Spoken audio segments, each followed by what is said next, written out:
ජනප්‍රියත්වයේ 175ක් තියෙනවා නම් මොකද කියන්නේ? පළාත් සභා ඡන්දේ තියමුකෝ. මම නම් කියන්නේ ජනප්‍රියත්වය ඔයට වැඩි. මොකද මාළු කඩවල් වල, එළවලු කඩවල් වල, සිල්ලර කඩවල් වල, තොග කඩවල් වල මිනිස්සු රම්බන්ඩටයි, නෝනටයි, පුංචි අම්මටයි, අනුරටයි බනිනවා. ඒ විතරක් නෙමේ. මගුල් ගෙවල් වල, මල ගෙවල් වල, දාන ගෙවල් වල, ගමේ තේ කඩවල් වල පුනරුදයට උර දුන්න මිනිස්සුම මාලිමා ආණ්ඩුවට තිත්ත කුණු හරපෙන් බයිනවා. ඒ තරම් මේ ආණ්ඩුව ජනප්‍රියයි. හරියට බැලුවොත් 99.9ක් විතර මේ ආණ්ඩුව ජනප්‍රියයි. හරිද? ඉතින් බය නැතුව ඡන්දේ තියන්න පුළුවන්. මොකද දන්නවද? මොන දේ නැති වුණත් කඳුකරේ සෙට් එකයි. ප්‍රභාකරන්ගේ කුක්කො ටිකයි. එතකොට කොටි ඩයස්පෝරාවෙන් යැපෙන එන්චයියෝ ටිකයි.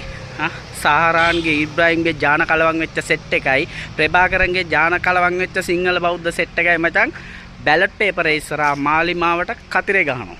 ඒ නිසා ඒ ගැන බය වෙන්න දෙයක් නැහැ. ඒ නිසා බය නැතුව පුළුවන් නම් පළාත් සභා ඡන්දේ තියපල්ලා.